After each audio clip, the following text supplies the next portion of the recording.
Harry, pull hard, lads. The Kerry Currach, 1977. The Boyne Currach, 1937. This valuable archive film shows the construction of one of the last surviving examples of the Irish River Currach at Oldbridge on the River Boyne, 30 miles north of Dublin.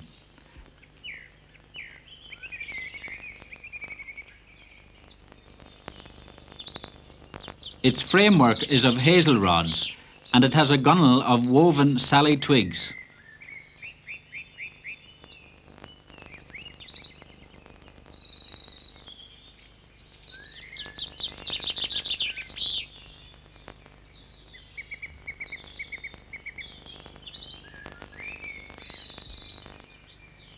A single ox hide covered the frame, which may have helped to dictate its shape. Such a Currach ein sheche is mentioned in early Irish literature. There are similar coracles to be found on the rivers of South Wales today, but the netting of salmon in fresh water, which became illegal in Ireland in 1948, sounded the death knell of the Boyne Currach.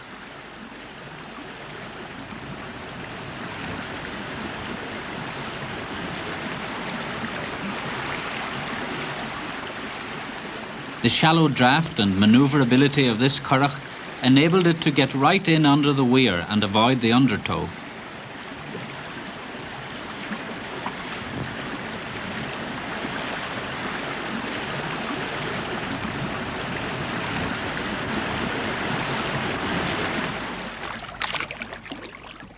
This sea currach, which is found only in Donegal in the northwest of Ireland, is remarkably similar to the Boyne currach, and is the last traditional craft in Ireland to use the paddle.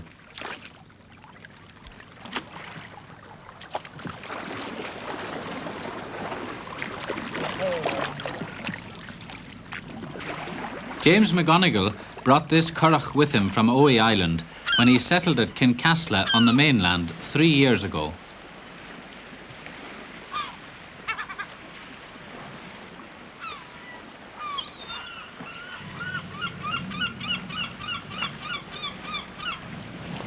An old saying has it that a currach is a man's load. This short currach is unlikely to survive much longer.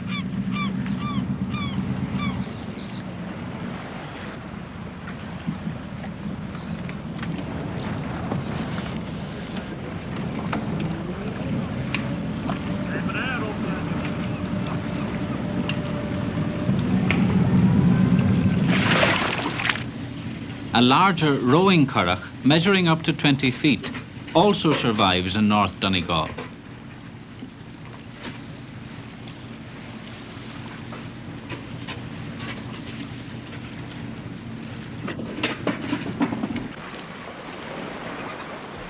James McGonigal kneels on a pad of heather or his coat to paddle.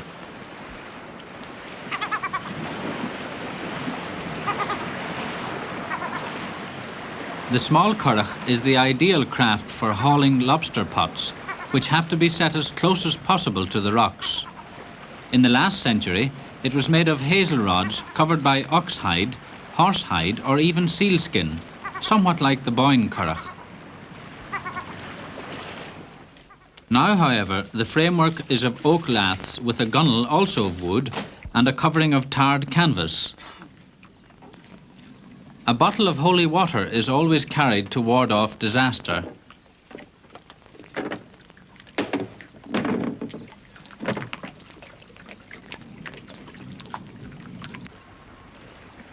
Here in Blacksod Bay, County Mayo, and further south off the coast of North Galway, the currach has some distinctive features. This example is from Cleggan, County Galway. The prow and stern are not nearly so steep as in the Arran currach. It is shallower, and its profile is less extreme. Planks set close together replace the laths used elsewhere. Though still canvas covered, the locals claim this gives it more protection from the rocks. In North Mayo, the oar pivots between two thole pins.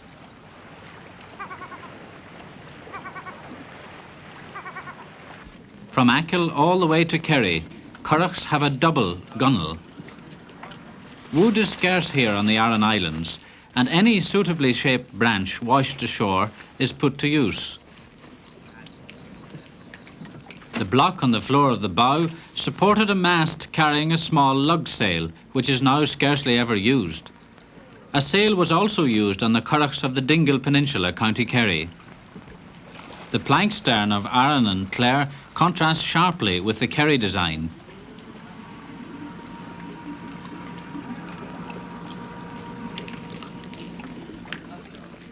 These bladeless oars, pivoting on a single thole pin, have their only parallel outside Ireland in Portugal and Madeira.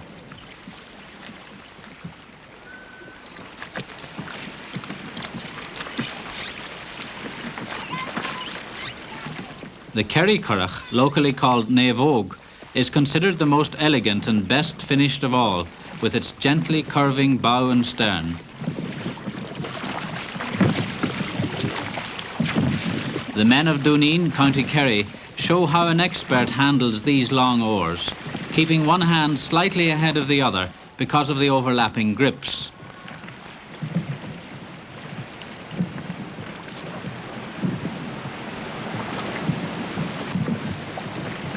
From the Cuas, beneath the shoulder of Mount Brandon, St. Brendan is reputed to have sailed the Atlantic in a hide-covered currach in the 6th century.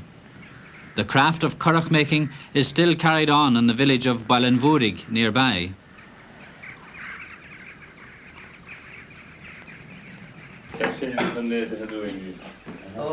One of the older men from whom Eddie Hutchinson learnt his craft boasted that practically every piece of wood in a naomh is either curved or aslant. Strange to say, the naomh was introduced to the Dingle Peninsula from County Clare only at the middle of the last century and never reached South Kerry.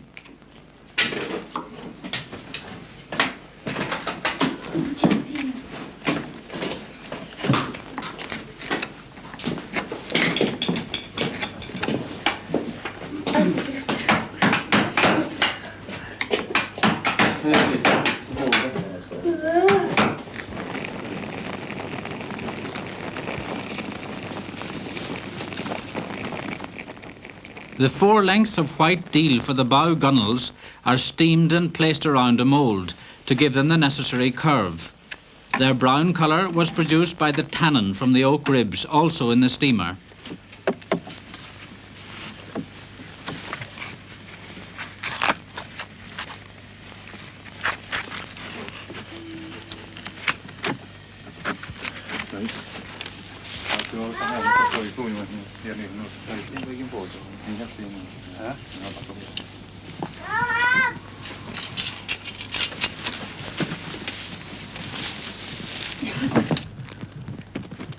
The bow ribs, which need to be sharply bent, are tied around a number of metal moulds.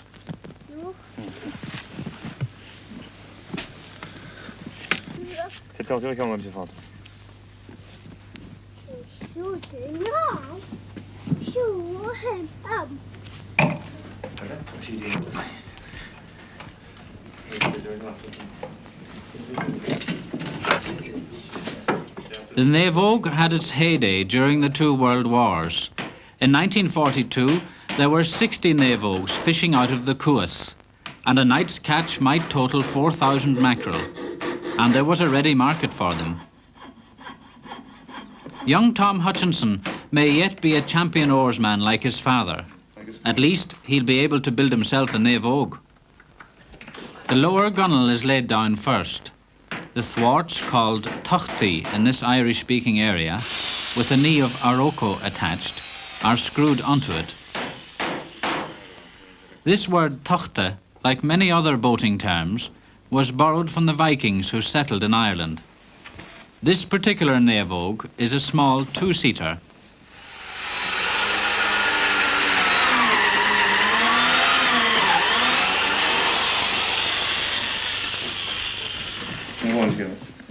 The stanchions are positioned at regular intervals and hold the upper and lower gunwales together.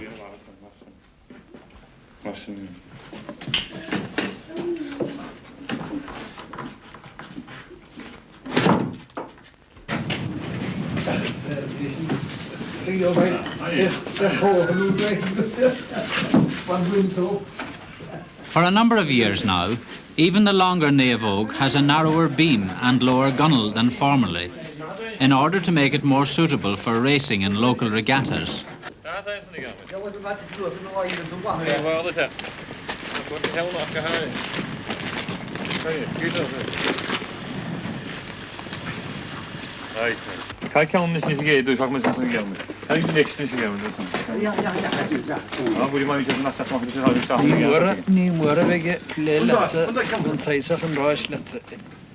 Jack Shea from next door is here to help in putting the fancy into position. Oh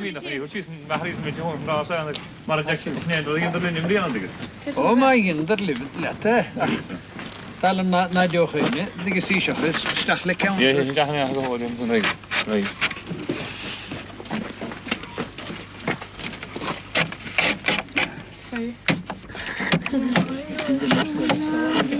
couple of branches.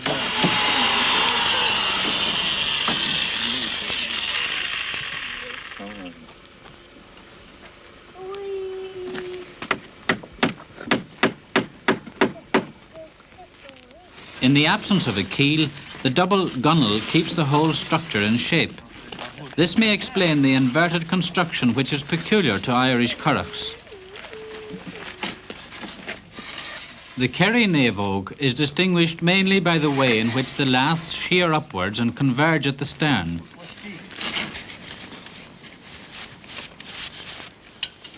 Eddie's wife Hannah makes her contribution by painting on the Kerry colours instead of the customary green and red lead.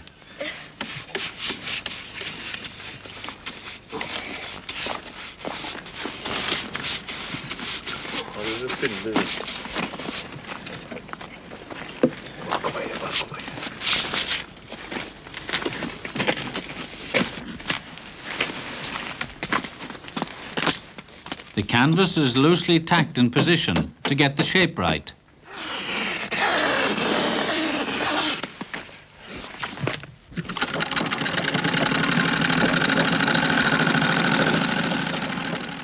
Mary, a helpful neighbour, sews it together. We're doing all right. Fine. We put it on the second time, which is all right. I should speak to you yesterday. Oh, did you? When in position, the canvas gets 2 coats of boiling tar. To carry out repairs, one simply fires the damaged surface so that the tar softens. A strip of canvas, or the tail of one's shirt in an emergency, is then stuck on. A simple case of burning one's boats. Noel Cummins, himself a Naomh builder from Castle Gregory, pays an unexpected visit.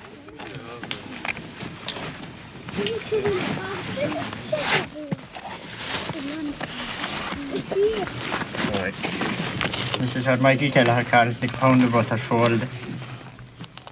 Talking of butter, St Brendan is reported to have taken a quantity along with him to dress the hides he might need for repairs to his currach.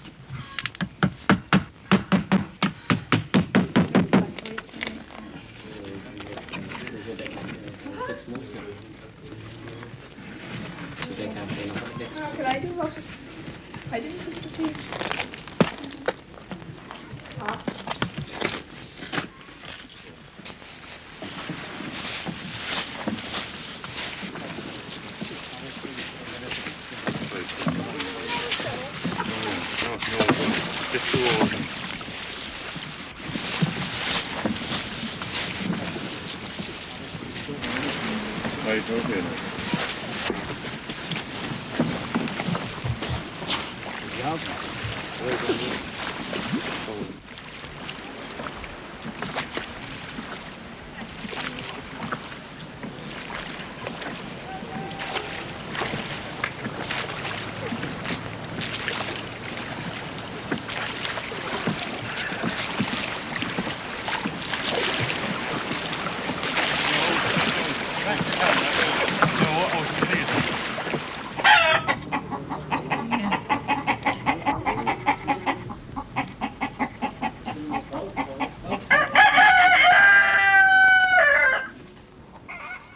The Aran Islands, like the whole west coast of Ireland, have supported a dense population for the past 200 years, though the barren rock had little to offer these people. Here in Inishmaan, all roads lead to the sea.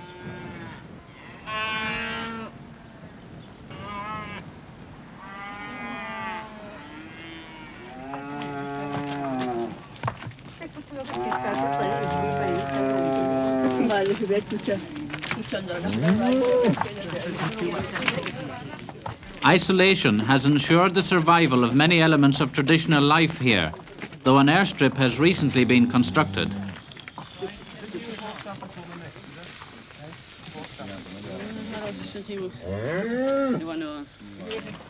On Inishmaan, the Currach is far from being the pleasure boat it has become in Kerry. The life of this island community is still centred on it.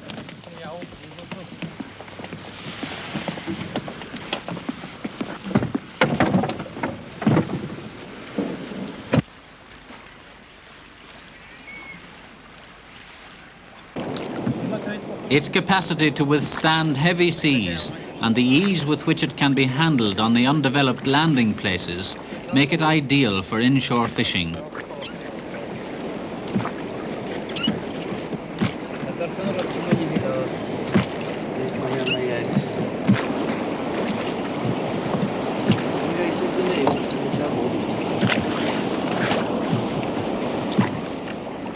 The outboard motor is no stranger to the Currach. The long rising bow and the round keelless bottom of the Currach have their only parallel outside Ireland in the Scandinavian prome. This may be a pure coincidence, but one should always remember the many Irish seafaring terms borrowed from the Vikings, including in all probability the very word bod, meaning boat.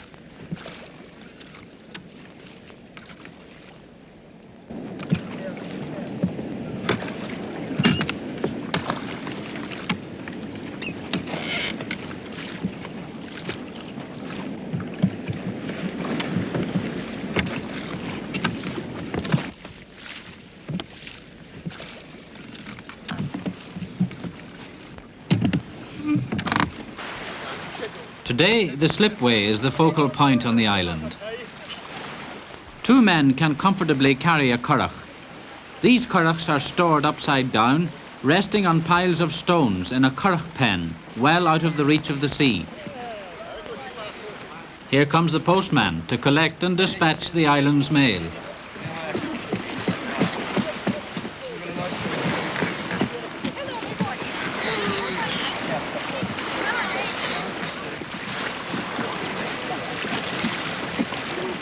The fact that the Currach does not have a keel means that its bottom has practically no grip on the surface of the sea, and there is therefore little friction. This is a big advantage in stormy weather, when the Currach, being naturally very buoyant and riding high, can be spun easily into the path of oncoming waves. If the seas are really big, the oarsmen stop pulling just before reaching the crest of a wave.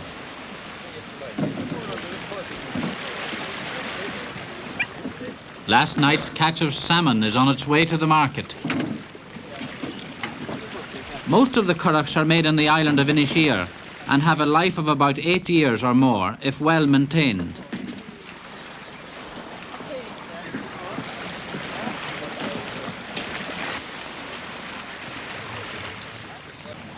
The Niamh is the island's lifeline to Galway on the mainland, ferrying as it does both passengers and merchandise.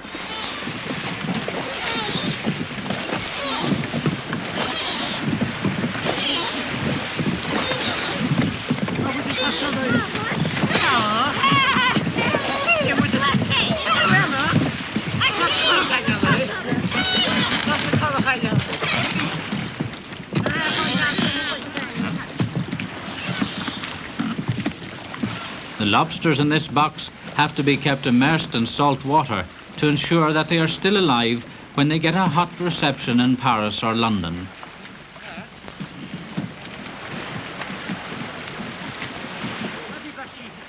The Niamh has to anchor some distance offshore as the sea is too shallow for her to stand in closer. This is where the Currach really comes into its own. Today Today it is calm, but it can be a tricky and difficult task getting passengers and cargo off the boat.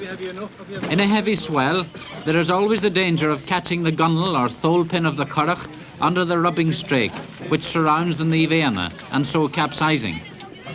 Except for smaller items, which the plane can now carry, everything else has to come by ship. The carrying capacity of the Currach is enormous, and a load of 2 tons is not exceptional.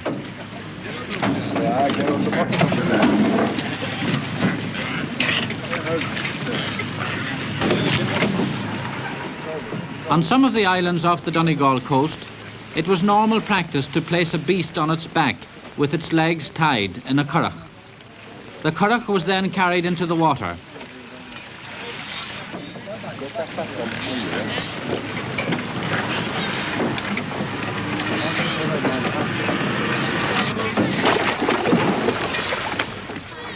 Here in Inishman and Inishir, the stock has to swim for it.